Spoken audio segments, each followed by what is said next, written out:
여자들은 누구나 다 화장을 해요. 이제 새벽 기도 때 보면 이제 화장을 안 하고 나오신 걸 쌩얼이다 뭐 이렇게 부르기를 하는데, 제가 오늘 아침에 나오면서 집사람한테 그랬어요. 집사람이 이제 화장을 못 하고 막 나와가지고 차에서 막 하더라고요.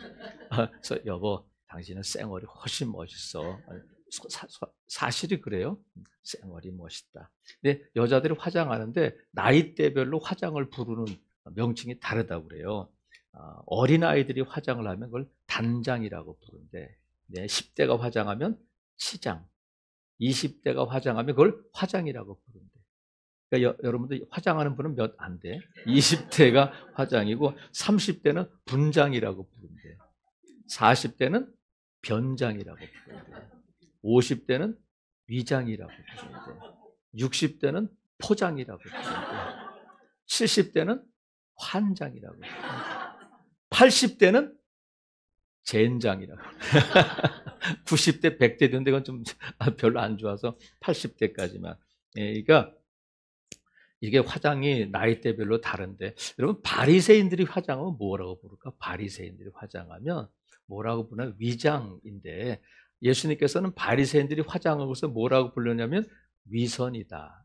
그래서 화 있을진저 외식하는 자들아, 위선 또는 외식하는 자, 이렇게 불렀는데, 오늘 본문에 보니까 7장 1절에 바리새인들과 또 서기관 중 몇 사람이 예루살렘에 와서 예수께 모여들었는데 뭘 갖고 시비를 하냐면, 2절에 보니까 그의 제자 중 몇 사람이 부정한 손, 곧 씻지 아니한 손으로 떡 먹는 것을 보고는 아니 왜 손도 안 씻고 떡을 먹어요? 하고 예수님께 시비를 거는 거예요. 여러분 어때요? 남편과 아내들도 그냥 집에서도 손 씻지 않고 애들이 막 먹거나 발 씻지 않고 자거나 그러면 잔소리해요, 안 해요? 부부가 같이 그러면 뭐 할 수 없겠지만 보통 남자들이 와서 그냥 자거나 아니면 손을 안 씻고 먹으면 에이, 손 씻고 먹어 이런단 말이죠. 근데 손 안 씻고 먹어도 상관없잖아요. 근데 왜 이 바리새인들과 서기관들은 제자들 손 안 씻고 먹는 것을 시비를 걸었을까? 왜냐하면 3절에 보니까 바리새인들과 모든 유대인들은 뭐에? 장로들의 전통을 지켰기 때문에 그렇다는 거예요. 여기서 장로는 우리가 일반적으로 말하는 나이 많은 장로, 그런 장로를 말하는 것이 아니라 바리새파 지도자 또는 율법 전문가를 의미해요. 이 장로들이. 그래서 전통이라고 되어 있는데, 우리가 개혁 개정 성경인데 개정 전에 개혁 성경에는 유전이다. 장로들의 유전이다. 이렇게 되어 있어요. 이 전통 유전이 뭐냐면 손을 건너서 준다는 의미를 갖고 있는데, 모세로부터 전해져 내려오는 입을 통해서 내려오는 구전법을 이 전통이라고 말하는데, 이 구전되었던 법을 서기관들이 실생활에 어떻게 하면 이걸 적용할 수 있을까? 실생활에 어떻게 적용할 수 있을까를 구체적으로 많은 세부 조항을 만들었는데, 이 세부 조항이 시대가 지나면서 점점 더 확대되고 점점 더 세분화되어서 모세오경과 비슷한 모세오경에 버금가는 권위를 갖게 된 거예요. 그러니까 성경보다도 더 큰 권위를 갖게 된 것이 장로들의 전통인데, 예수님 당시에는 그렇게 됐다는 거예요. 그래서 장로들의 이 전통이 오히려 하나님의 계명 율법보다도 더 권위를 갖게 되고 위에 놓이게 되니까 문제가 되기 시작했는데, 예를 들면 참고서가 교과서보다 더 유명해지고 아이들이 교과서보다 참고서를 더 많이 보게 되는 그런 경우가 된단 말이죠. 그래서 예수님 당시에는 이 장로들의 전통이 하나님의 말씀보다도 더 백성들을 사로잡았고 더 권위를 갖게 됐다. 그 중에 하나가 뭐냐면 손 씻는 문제예요. 아니, 손을 씻는데 우리가 위생을 위해서 아니면 더 깨끗하기 위해서 손을 씻는 것이 아니라 장로들의 전통 때문에 손을 씻는다는 거야. 이게 무슨 의미냐면, 장로들의 전통에 의하면 모든 식사 전에 손을 씻어야 돼. 그리고 음식이 바뀔 때마다 손을 씻어야 돼. 소고기 먹을 때 씻고 다시 김치가 나오면 또 손을 씻고 그래야 되는데, 이 손 씻는 물은 어디에 보관하냐면 돌 항아리에 보관하고, 이 돌 항아리에 있는 물은 다른 용도로 쓰면 안 돼. 그래서 이 돌 항아리가 어디에 나오면 가나 혼인 잔치에서 물로 포도주를 만들 때 그 정결 예식에 쓰는 돌 항아리가 있었단 말이죠. 그러니까 이유가 있을 거 아니에요. 그래서 이 장로들의 전통에 의하면 손 씻는 것과 관련해 가지고 손을 씻을 때는 어느 정도의 물을 갖고 부어야 되는지, 한 바가지 뻗어서 부는 게 아니라 얼마 정도의 물을 가지고 손을 씻어야 되며, 손을 씻을 때 자기가 씻는 것이 아니라 어떤 사람이 물을 그만큼 떠주면 어떤 손부터 씻는지, 어떻게 밑에를 먼저 씻는지 위에를 먼저 씻는지, 그러니까 절차와 단계와 방법까지 다 정해져 있는 거예요. 그렇게 씻어야 된다는 거야. 그래서 왜 이렇게 하냐면, 씻지 않은 손으로 뭘 먹으면 쉼타라고 하는 악령이 침범하는 것을 믿었어요. 악령의 이름을 기억할 필요는 없어요. 그러니까 손을 씻지 않고 먹으면 악한 영들이 침범하게 되고, 또한 손을 씻지 않고 먹으면 가난하게 되고 인생이 파멸된다. 그렇게 믿고 있었기 때문에 꼭 손을 씻어야 된다는 거예요. 그러니까 지금 이 바리새파나 아니면 율법적인 유대인들에게 있어서는 이것이 종교가 된 거예요. 그러니까 만약에 손을 씻지 않고 먹으면 악한 영들이 들어오고, 또 손을 씻지 않고 먹으면 가난하게 되고 인생이 파멸된다. 이것은 뭐냐면 단순하게 손을 씻는 문제가 아니라 여기에 종교적인 문제와 기복적인 문제가 함께 들어가 있었단 말이죠. 그래서 심지어는 이 바리새파는 어떻게 손을 씻었느냐면, 사람들은 보통 손을 씻는데 자기들은 팔까지 씻었다는 거야. 우리는 달라 해가지고 팔까지 씻었다는 거야. 그래서 이것이 종교가 돼버린 거예요. 이런 연유 때문에 예수님께서는 바리새인들에게 화 있을진저 외식하는 바리새인들과 서기관이요 하면서 강하게 책망하시고 질책하셨단 말이죠. 그래서 8절 9절에 보면 너희가 하나님의 계명은 버리고 사람의 전통을 지키는구나. 또 9절에 보니까 또 이르시되 너희가 너희 전통을 지키려고 하나님의 계명을 잘도 저버리는구나. 지금 하나님의 계명, 하나님의 말씀이 먼저냐 장로들의 전통이 먼저냐 하는데, 유대인들에게, 이 바리새파인들에게는 장로들의 전통이 말씀보다 먼저라는 거예요. 그러니까 그걸 외식한다. 너에게 믿음이 좋은 것 같은데 너를 화장하고 있구나, 꾸미고 있구나. 그래서 종교, 믿음 생활하는 데서 가장 치명적인 해독이 뭐냐면 위선이에요. 꾸미는 거예요.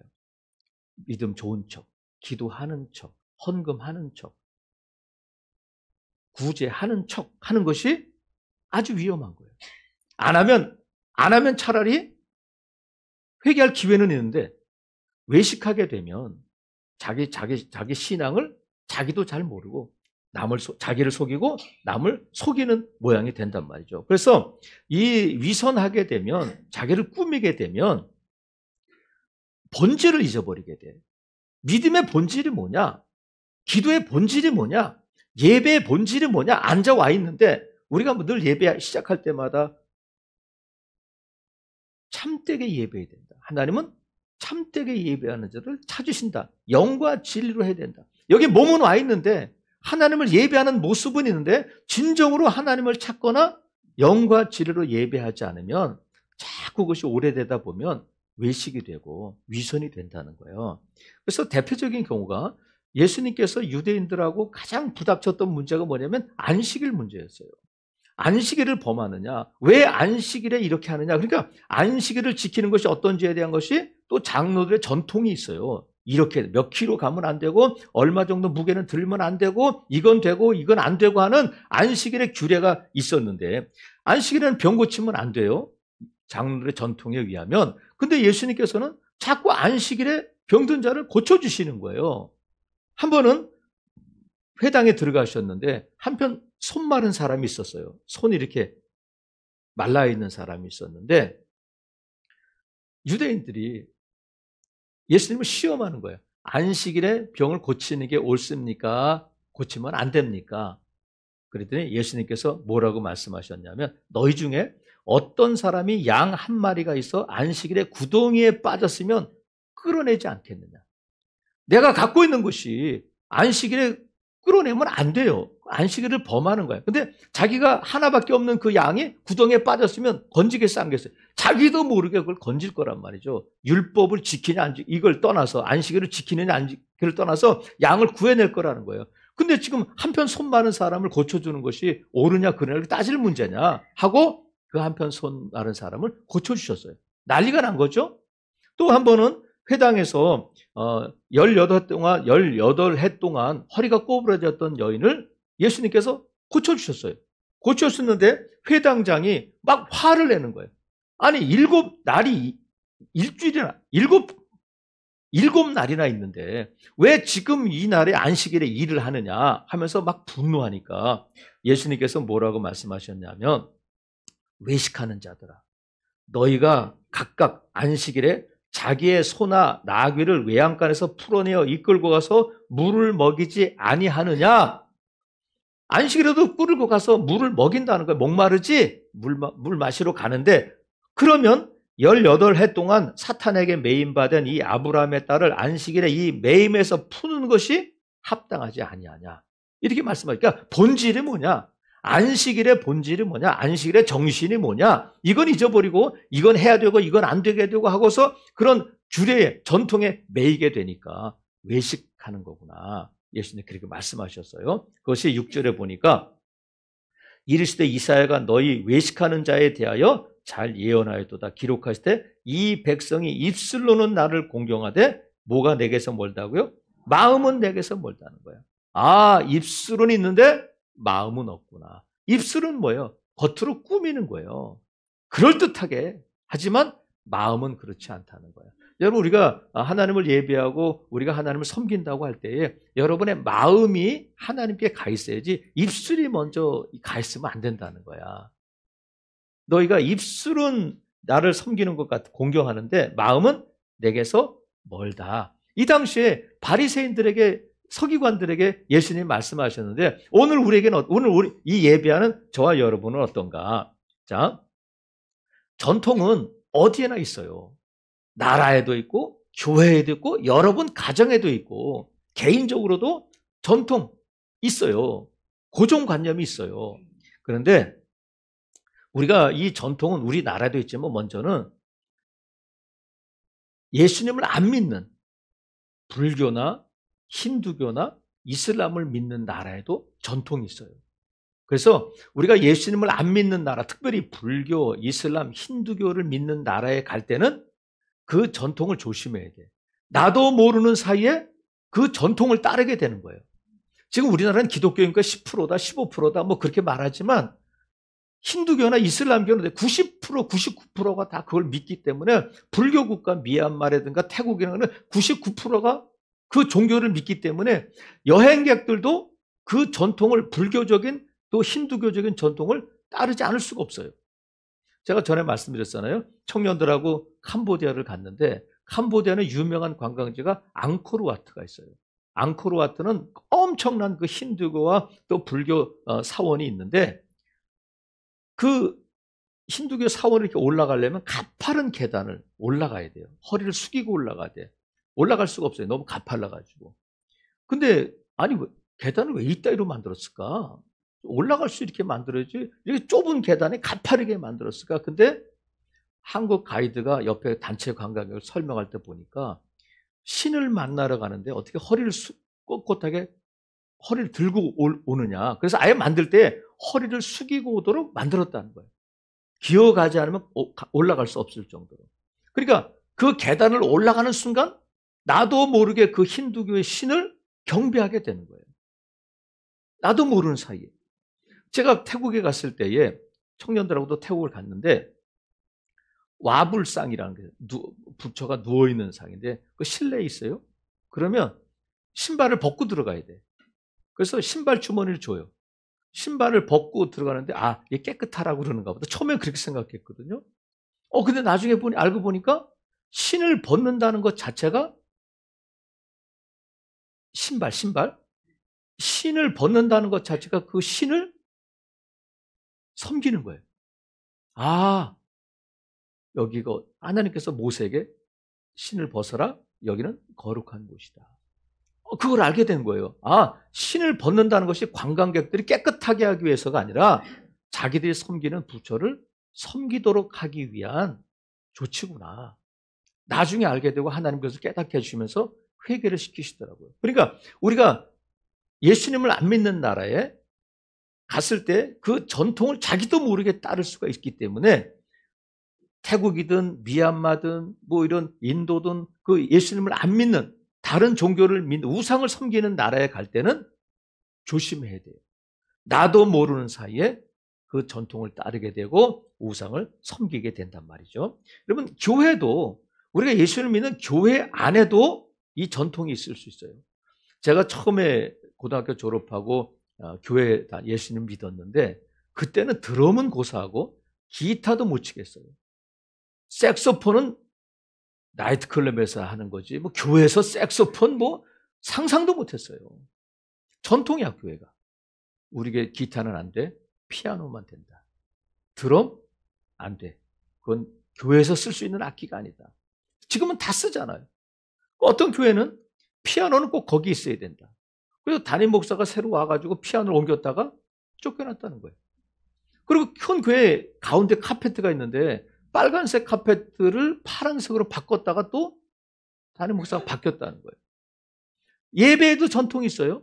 우리 교회는 이러이러한 예배에서 교동문이 꼭 있었고 사도신경이 어디 있었고 이렇게 예배 순서를 가지고 이게 전통이 되는 거예요. 오래 있어요. 그래서 이게 전통이 되면 안 되겠다 해가지고 김장한 목사님 아들 두 분이 다 목사인데 한 목사님이 그러더라고요. 자기가 이 예배 순서를 이것이 전통이 되면 안 되겠다 싶어가지고 매주 바꿨대. 매주 바꿨는데 심지어 어떻게 했냐면 축도하고 시작했대. 이 순서대로 매일 하다 보니까 이게 어떤 뭐 전통처럼 돼가지고 이게 바뀌면 큰일 나는 것처럼 그래가지고 자기가 매주 바꿔서 하고 축도를 먼저 해봤다는 게 보니 그러시더라고요. 근데 그건 아닌 것 같더라고요. 그러더라고요. 그러니까 우리가 이걸 매주 바꾸면 얼마나 혼란스러워. 이것은 예전이에요. 뭐가 있어도 되고 없어도 되고 이거 없으면 큰일 나는 거죠. 우리 교회는 왜 교동문이 없어? 예전에 했어요. 우리 교회는 왜 사도신경이 없어요? 없는 교회도 있어요. 그런데 정작 중요한 것은 이 예배 순서가 아니라 영과 진리가 중요한 거야. 내가 어떤 마음으로 하나님을 예배하고 지금 나와 있느냐가 중요한 거지 이게 있느냐 없느냐. 여러분 저도 한번 바꿔볼까요? 축도부터 하고 시작해요. 그 목사 그건 정말 자기가 생각해도 아니더라는 거야. 그래서 교회마다 전통이 있을 수 있어요. 좋은 전통도 있잖아요. 근데 그 좋은 전통이 다른 교회를 판단하거나 제자훈련에 성경 공부에 우리에게 전도 많이 해. 전도 폭분세는 토종비교를 통해서 알게 되는데 이 사주팔자를 통해서 뭘 아냐면 성격, 직업, 재물, 건강, 인간관계 등을 판단한다는 거예요. 다 있어 없어? 여기 우리가 알고 싶은 거 다 있는 거예요. 사주팔자에. 그러니까 올해가 뱀띠면 뱀의 해면 뱀과 관련된 일들이 많이 얘기하고 뱀과 관련된 해서 우리의 인생을 풀어가는 거예요. 그래서 사람들이 그러잖아요. 아이고 내 팔자예요. 팔자 따라가면 안 되잖아요. 그래서 저는 무슨 띠겠어요? 띠를 묻지 마세요. 집사람은 범띠야. 나는 닭띠야. 그럼 여러분 생각할 때 돼. 꼼짝 못하겠다. 찍소리도 못하겠다. 천만에 만만해. 그렇지 않아요. 그래서 여러분 이 띠에 매이면 이 띠를 믿으면 그렇게 되는 거예요. 그래서 결혼할 때 사주 보잖아. 띠를 본단 말이에요. 근데 왜 사람과 사람이 만나는데 굳이 그 동물들을 가지고 내 인생을 풀어가냔 말이에요. 한번 따라해보세요. 띠를 묻지 마세요.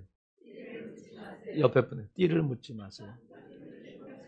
근데 그래서 여러분 띠를 묻는다고 제가 뭐라고 하지는 않는데 띠를 말하면 나이를 쉽게 아시는 분들이 있더라고요. 무슨 띠예요? 용띠 여러분. 몇 살이시구나. 근데 저는 모르겠어. 막 이거 10간 12절 연결해가지고 자축인묘 진사묘 이렇게 하다 보면 헷갈려. 안 물어보기로 했어요. 여러분 띠를 묻지 마세요.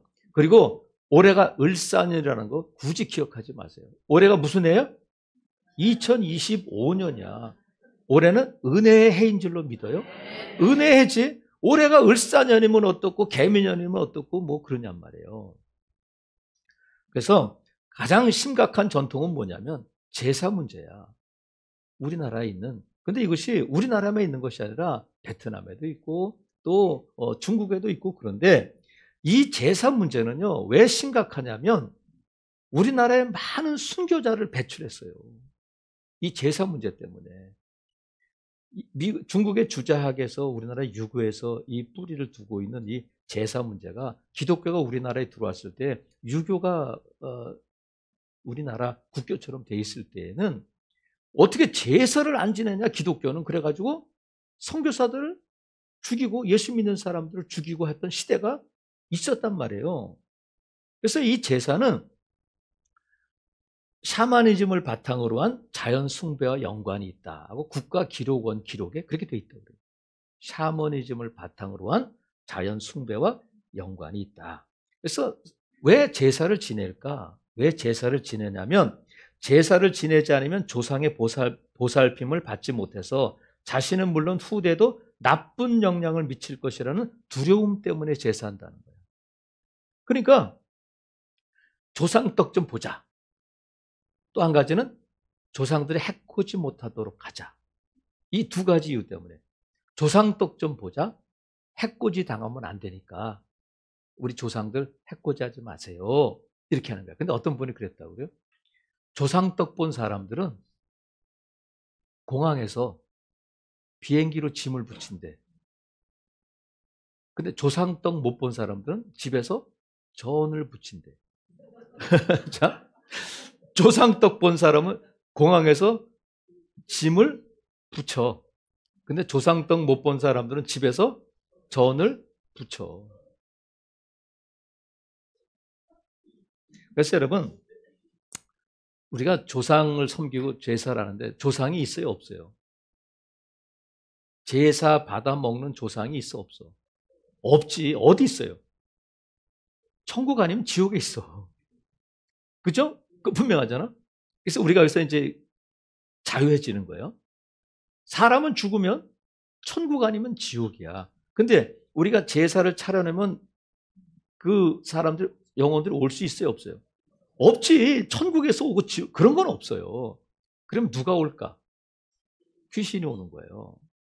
자, 그러면 이 제사를 효도냐, 불효냐? 아이고, 어떻게 효자가 말이야. 이 제사를 해서 효도해야지. 제사를 효도해야지. 근데 이 제사는 효도와 불효의 문제가 아니라 종교의 문제가 되는 거예요.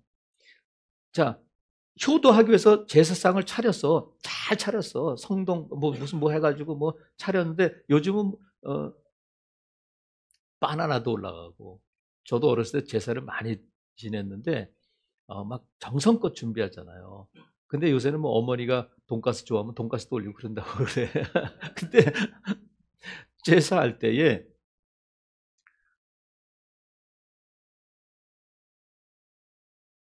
뭐 하다가 그치?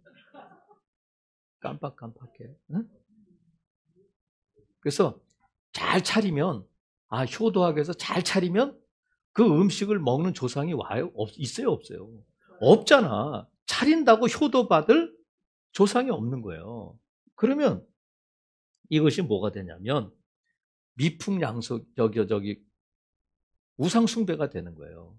그러니까 오죽하면 목숨을 걸고 선교사들이 이것을 전했겠어요. 아니, 까짓 건 못돼. 제사 드리면 어때? 근데 이건 타협할 수 없다. 제사 드리면 안 된다. 해가지고 온통 유교가 지배하고 있던 시대에 제사 지내지 마세요. 절하지 마세요. 해가지고 목숨과 바꿨다는 거예요. 근데 천주교에서 교황이 뭐라고 했냐면 이 제사는 우상숭배가 아니라 미풍양속입니다. 그냥 고유 명절이니까 할 수 있습니다. 이렇게 말해요. 교회 가운데서도 기독교 가운데서도 이것을 그렇게 따르는 교회들도 있어요. 근데 여러분 그렇게 되면 어떻게 되냐면 예수님 말씀하신 것처럼 너희가 하나님의 계명은 버리고 사람의 전통을 지키는구나. 이런 책망을 듣게 되는 게 안 되는 거예요. 그래서 그 일제시대 때에 신사참배 때문에 목사님들이 죽고 감옥에 가고 막 그랬잖아요.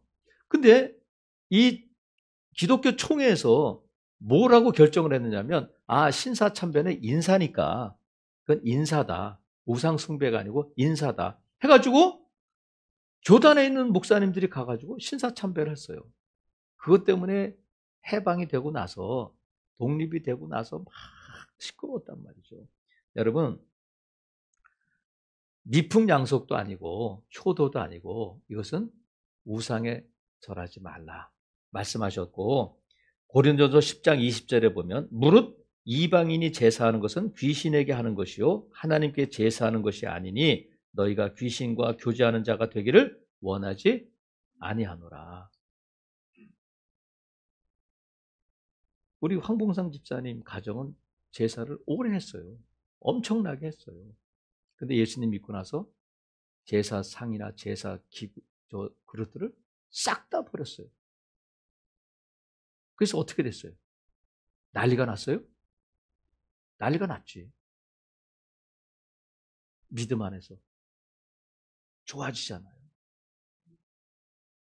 그래서 이제 명절이잖아요. 제사 음식을 만들 때 나는 예수 믿는데 만들어야 되냐? 제사 음식을 먹어야 되냐?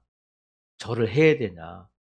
근데 절을 하면 안 된다 하는 것은 알죠, 여러분?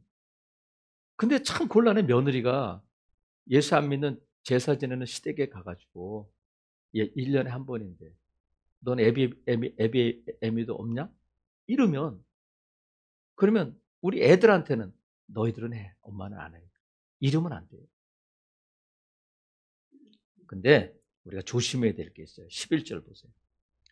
너희는 이르되 사람이 아버지에게나 어머니에게 말하기를 내가 드려 유익하게 할 것이 고르반 곧 하나님께 드림이 되었다고 하기만 하면 그만이라 하고 자기 아버지나 어머니에게 다시 아무것도 하여 드리기를 허락지 아니하여 너희가 전한 전통으로 하나님의 말씀을 폐하며 또 이 같은 일을 많이 행하는다. 이렇게 말씀하셨어요. 이게 뭐냐면 어머니가 야 용돈 좀 줘라, 나 병원에 가야 되겠다. 엄마 고르반이에요. 이거 하나님께 드린 거기 때문에 엄마가 줄 수 없어요. 이렇게 한다는 거야.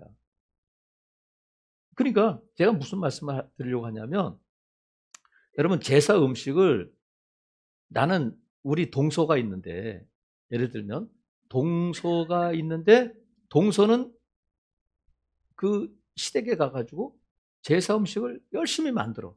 근데 나는 예수님을 믿기 때문에 늦게 가. 다 만든 다음에 난 제사 음식을 만들 수 없어요. 이건 고르반이 된다는 거야. 아주 밥맛 떨어지는 그리스도인이 되는 거예요. 여러분, 내가 예수를 믿으면 더 먼저 가서 더 도와줘야 돼. 음식을 만드셔야 돼.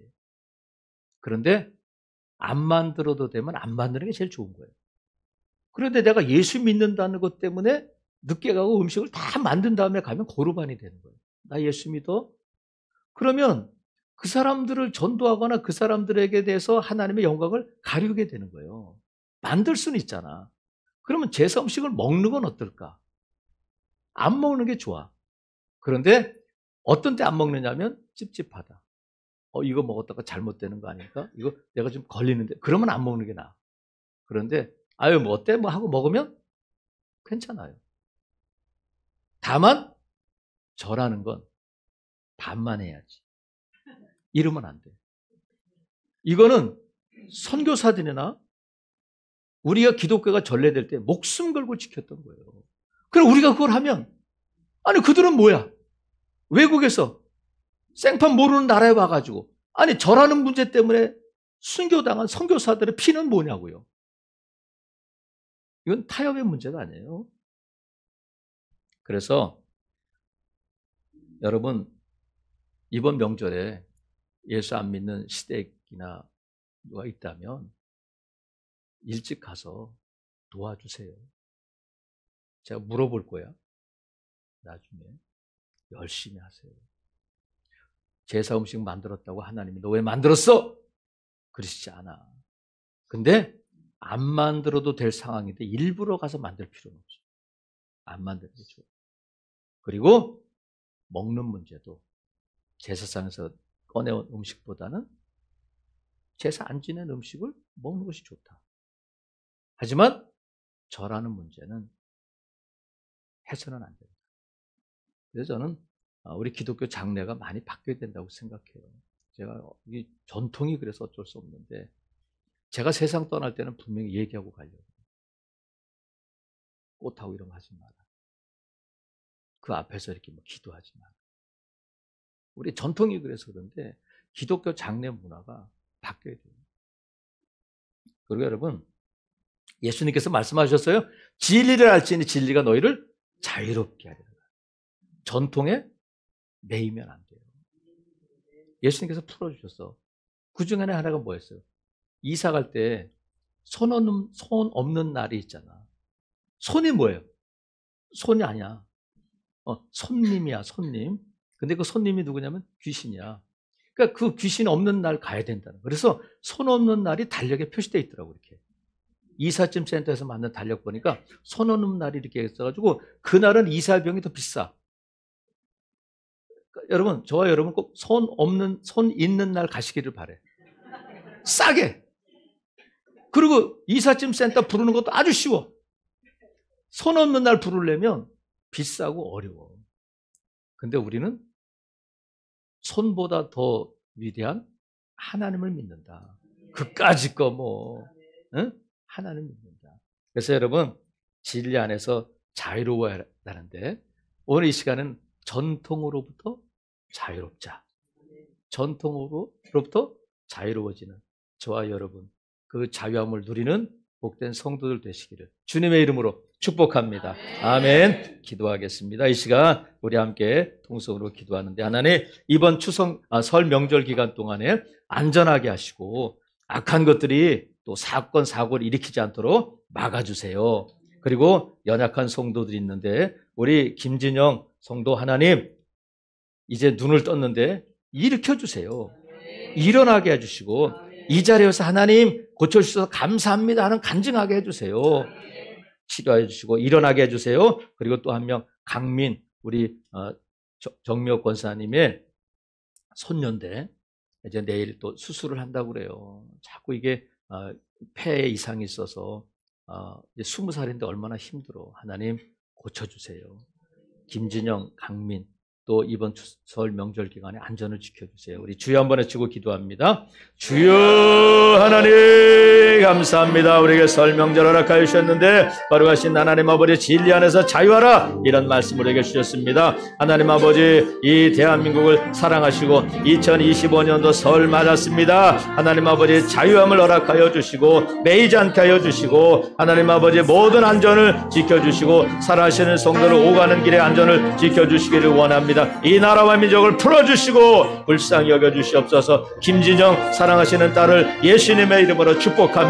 점점 좋아지게 하는데 급속한 치료와 회복을 허락하여 주시옵소서. 달리다금 소녀 일어나라 명령하실 때 벌떡 일어났던 것처럼 하나님 일으켜 주시옵소서. 이 자리에서 간증하게 하시고 이 자리에서 하나님의 이름을 높이게 하여 주시옵소서. 강민을 위해서 기도합니다. 하나님 아버지, 이 아이의 마음을 하나님 붙들어 주시옵소서. 그 폐를 하나님께서 치료하여 주시고 의사가 할 수 없습니다. 하나님 행하여 주시고 하나님 영광 받아 주시고 하나님이 살아계심의 역사하심을 알게 하여 주시고 이 가정의 온전히 주님 앞에 믿음 안에 견고하게 하여 주시옵소서. 하나님 아버지, 또한 영혼의 이번의 성도를 기억하여 주시고 이 명절 안에 위로가 함께하여 주시기를 원합니다. 하나님께서 다 풀어 주시옵소서. 자유함을 허락하여 주시옵소서. 감사합니다. 주님 예수님의 이름으로 축복하며 기도하옵나이다.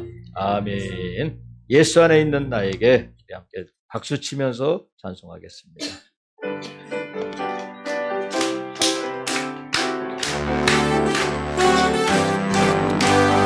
예수 안에 있는 나에게 결코 정죄함 없네. 생명의 성령의 법이 해방하였네. 아멘. 예수 안에 있는 나에게 결코 정죄함 없네. 생명의 성령의 법이 해방하였네. 예수 예수 예수 오직 예수 예수 예수 오직 예수. 죄와 사망에서 나를 구원했네. 죄와 사망에서 나를 구원했네. 해방되었네. 예, 해방되었네. 예, 사망의 법에서 해방되었네. 예, 해방되었네. 죄와 사망의 법에서 해방되었네. 해방되었네. 죄와 사망의 법에서 아멘. 해방되었네. 죄와 사망의 법에서 해방되었네. 죄와 사망의 법에서 해방되었네. 죄와 사망의 법에서 아멘. 여러분, 이번 명절 기간 동안에 자유로우시길 바랍니다. 무엇에도 매이지 마시고 사람이든 뭐든 두려워하지 마시고 여러분, 주님이 주시는 평강이 여러분에게 임하기를 바랍니다.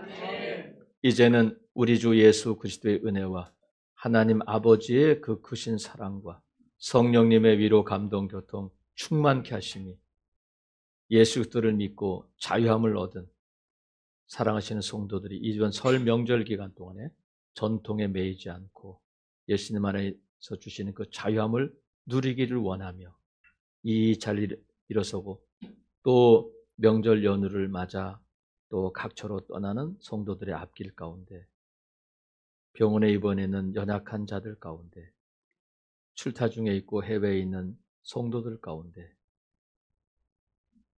함께 하시기를 주님의 이름으로 축원하옵나이다. 아멘.